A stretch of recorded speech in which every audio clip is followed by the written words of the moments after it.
This is Beyond the Veil with Norman Meredith. Good evening, ladies and gentlemen. This is another episode of Beyond the Veil with me, your host, Norman Meredith, and Ed Least, my producer and co-host. Tonight, we're going to talk about the hidden base underneath Duluth, New Mexico. Dulce, New Mexico. I'm sorry. Dulce de leche. I'm sorry. Dulce, New Mexico. Now, y'all may be wondering what I'm talking about. All right. Now, you've heard over some past couple months the term DUMBs. DUMBs means Deep Underground Military Base Systems. Well, apparently, in the UFO circles, there's a military base called Dulce Base located outside Alamogordo Air Force Base. Okay, and what's interesting about this base, it's located on a Indian reservation and it's hidden underneath a mesa. Now, the more information about this thing is, we're going to go back to the time of Eisenhower's presidency. Now, President Eisenhower met with two alien races back during his presidency. The first races he met with were known as Nordics, who offered, technology and everything else, and all the president had to do was give up nuclear weapons. Well, president said, no, we can't do that. We can't give up our edge in nuclear power because, we need to defend ourselves from the Soviets. Well, another alien race came and made contact, and these guys were the reptilians. And Ed, show one of those reptilian pictures if you could, please. This is one of the examples of an alleged reptilian creature. And they came to the president with a different plan. You know what their plan was, Ed? What was it? They said, if you'll let us kidnap so many Americans a year, we'll tell you who we're kidnapping, and we'll return them so we can perform scientific experiments, in exchange for technology and stuff. Eisenhower thought, okay, if you're going to take them and bring them back, well, this sounds like it might be okay, decent deal. But when you're dealing with something that looks like a giant lizard or a demonic type creature, absolutely, it looks pretty crazy. You don't trust them. Now, it was around 1971 or 74 in Dulce Base, okay, that an event occurred. Now, there's two different stories, all right? Now, in one story, there was this construction engineer / geologist named Phil Schneider. He was in the UFO circles for a long time, and he talked about this Dulce Base, okay?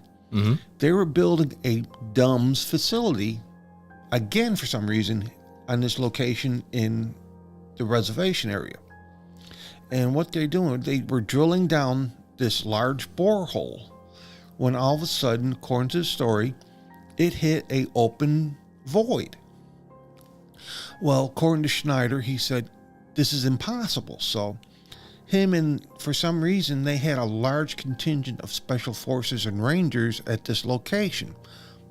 Why? Nobody says why. They have a large contingent of special forces and rangers during this construction period. Everybody's going wink, wink, nod, nod, and he's totally out of the blue of what's going on, okay? So, him and this special forces guy ride the elevator, the bucket down to the void. Well, they get down there and they find this large void, okay?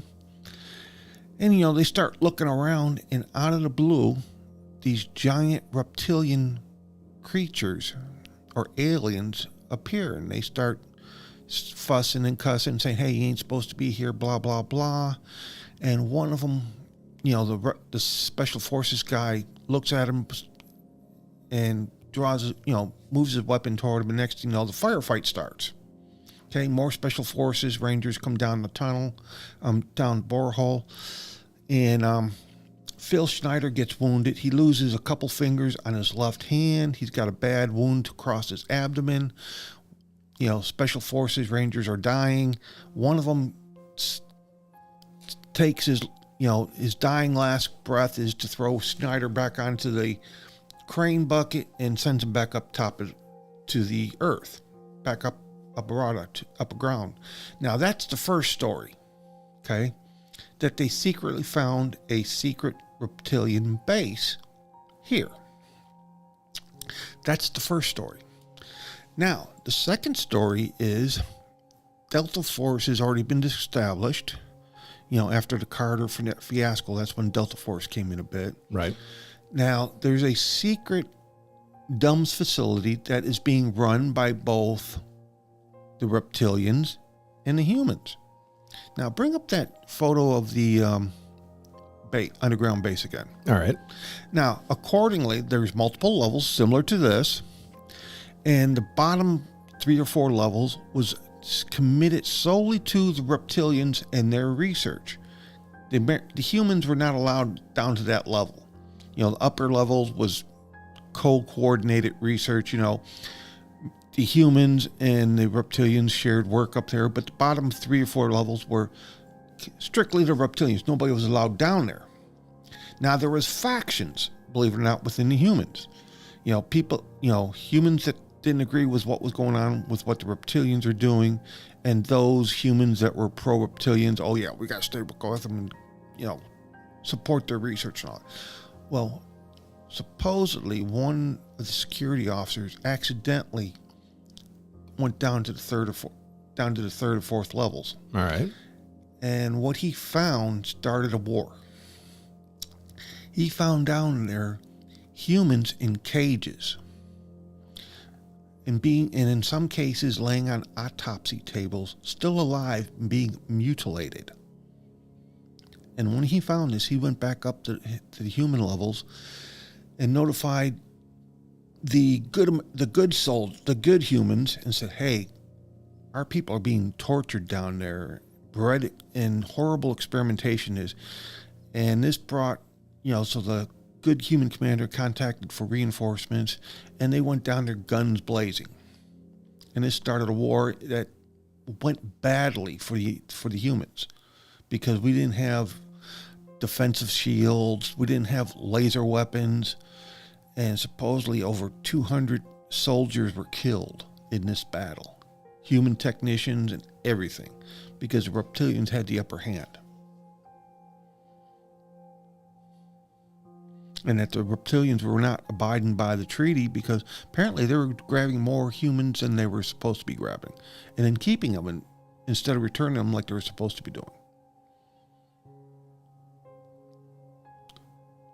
Yeah, these guys here, that's what they were doing. And so that's the story of Dulce Base. So they just want to do experimentation, is what you're saying. Why? To further their knowledge? Is there something going on elsewhere? Might be something in our DNA or bodies that they need as sustenance, or to create hybrids, because maybe they're dying on their planets, and so they're looking for a way to cross hybrids. There's a lot of things going on. You heard about the Gray's hybridization program, where they create human hybrids so that they can allow their species to continue on. Humans and Greys mixed. Well, they got an alien look, but yet they also look humans, in order to help them progress and to live longer. Also, supposedly, Greys are us from the future, and in some cases, these reptilians may actually be us. That's my theory. I've always stuck to that theory. I know it sounds wild, but it's like, yeah, maybe they're us in the future. They figured out time travel, and now they want to come back to be like, hey guys, and they vote for Biden. I mean, yeah. And then they need our DNA in order to stay alive, because they're dying. Their race is dying out. They got to refresh their DNA, so that's why they come back to us. Could be. Or there may be something else in our system that they want. Some people say they don't have a soul, and they're looking how to get a soul. Mm-hmm. There's been that talk about on the spiritual side. Or that we're nothing more than cattle tools. Soul snatchers. they harvest things from us to promote themselves and their own species. And in some aspects, we're treated nothing more than cattle. That, in a sense, we're a food source. There's something in our bodies that sustains them as well. So, hey, there's this one picture that's in here. And I want you to explain it, because have there been saucers that fly out? Yes, there has been saucers seen flying out or around this plateau in Dulce. Okay, the Native Americans that live there around the reservation have seen it. Local populace have seen it. There's also been reports of cattle mutilations in the area that have been going on for at least 75 years. There was a state highway patrolman, I don't have his name, who's kept numerous records, and it's almost 75 years worth of records for cattle mutilations alone in New Mexico, and especially in the Dulce area, where he's documented missing cattle and all that. That's crazy. Yeah. There's been pictures of strange craft around the areas, strange markings in the ground, the strangeness of sometimes just a total cast, strange markings on the cattle for the strange incisions, surgical incisions that have been made, the draining of the blood, the removal of organs, and in some cases, the total disappearance of cattle. Just totally gone. And that's the biggest thing. There's a lot of cattle mutilations and disappearances worldwide. It's not just in the U.S. There was a noted reporter, and right now my mind's drawing a blank on her. She has written numerous books. She's been on documentaries, and she was a foremost authority as a newspaper reporter on cattle mutilations and disappearances. She just recently died within the last 2 years. I can't think of her name. Is it sketchy, like sketchy death? No, she died from cancer. Oh, okay. She was very noted. I wish I could remember her name. I want to say Christy, but I may be wrong. But that's one of the other things. And then there's been some cryptid sightings, but nothing substantial. But like I say, there is a lot of alien vessel sightings of UFOs, flying encounters, and believe it or not, black helicopters. No markings, totally blacked out windows. Some say they may be the aliens shape-shifting their spacecraft into what looks like helicopters. Interesting. I know, it's weird, ain't it? Oh, yeah. I mean, I've heard stories of people seeing unidentified flying objects morph into aircraft and helicopters. And that supposedly they think some of these helicopters that they're seeing may be alien craft, actually. Or it could be military helicopters that are ultra black, and they're in that black ops program so deep that they're the next generation that we're not technically aware of. You know what I'm saying? Mm-hmm. We won't see it. We won't see them in the Air Force for another 20 or 30 years. That's how high tech to me they are. Right. And then when we see them, it's because we have another aircraft that's 20 years, 30 years ahead of that already. Do you think any of this is tied to like Area 51? Like they chit chat and they're buddies, and because here Area 51's got UFOs and other extraterrestrials. Well, technically, 51 is a decoration now. Okay, because I know, during the Cold War, the U-2 was there. Yeah. They would fly it out 70,000 feet, spy plane, Russia, the whole bit. From what I understand, Area 51, it's still there for most secret Air Force stuff, but anything supposedly UFO related has been moved to another location because it's become so popular. That people go there to watch things. Yes, there is some activity there, but not what we're supposedly thinking should be there. It's all been moved to another location, and some say it's in Utah now. Okay. I mean, some people do still see strange phenomenon happening out there, but some say it's not as it used to be. It's been moved to another location because the Russians know it's there. China knows it's there. All our enemies know it's there. You know, they have their satellites fly over it. People go out there all the time to camp and, you know, find places where they can look. There's a lot of state land that's prohibited now from you going on it to look down onto the base. Okay. I got you. Maybe there's a big tunnel between the two. There is rumors of an underground tunnel system all over the U.S. Yeah. There have been some truckers that even reported driving these tunnels, going in one city and coming out in another one. There was I just watched a map, I saw a map rather, about this phenomenon, you know, that's been happening, and it was interesting. You know, it's like I want to see it. You know, if it's legit, I want to see it. There is some speculation that there is high-speed tram type tunnels underground that go all over the U.S. and some supposedly go across the ocean. There are rumors of that. My stepfather, he was a marine engineer, and he's gone into some of these tunnel complexes where military supplies are stored when he was in the Marine Corps to do maintenance and stuff. He said you would be surprised at the type of material that's stored in these tunnels. And he says some of the stuff goes back to World War I, still in good shape. Well, you know, maybe kept it dry. It's hospitable. And I know that like New Mexico and Utah and all that, the desert area, it's a whole lot more, it's a whole lot more hospitable for storage and containment. Dry climates. Right, dry. And that's what you want. Mm-hmm.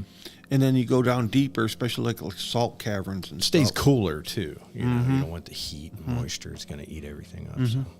But, you know, there's a place in Missouri, Fairfield, I think it is. They've got some underground caverns there. They've converted into giant storage facilities there, and you can drive trains and trucks in there to store stuff. The reason I know about that is D.A. Roberts told me about working security there as a part-time job. And I've seen some videos, and it is huge, these underground facilities they got there in Fairfield. There's a lot of them, you know. I mean, let's think of it this way. If the Germans in World War II could in such a short period of time, you know, build their tunnel systems and build their storage areas, you know, and this stuff was excavated out. Yeah. It was just like in such a short period of time. Imagine what maybe they could 5-10 years. Just imagine what we could do, you know, or what we are doing with what exists. I'm not gonna say that, but you know, it's highly probable. Let's say, you know, they say Japan is like 20 years ahead of us in technology. You know. But what if we are 20 years ahead in that sort of thing? Like it's possible. The underground storage and such, you know? And normally it's going to be in a place where the ground isn't super, super hard. So you look at the mountains, it's like, yeah, we can drill a tunnel and all that. But like you can't bore into granite. You know what I mean? Like I got a movie for you to go watch. You got to be in the dirt. What is it? Go on YouTube. It's called Battle Beneath the Earth. Battle Beneath the Earth. I want you to go watch it. All right. It's an old movie from the late 50s, early 60s. I may have to check it out. It's interesting. It's about the United States versus China fighting a battle beneath the earth. It may be futuristic and not historical then. Who knows? Maybe it's got a bit of truth to it. Yeah. It's just using human invaders instead of the real invader. You never know. But it was an interesting story. It's one of my favorites. I know I won't know. 100%. Never say never.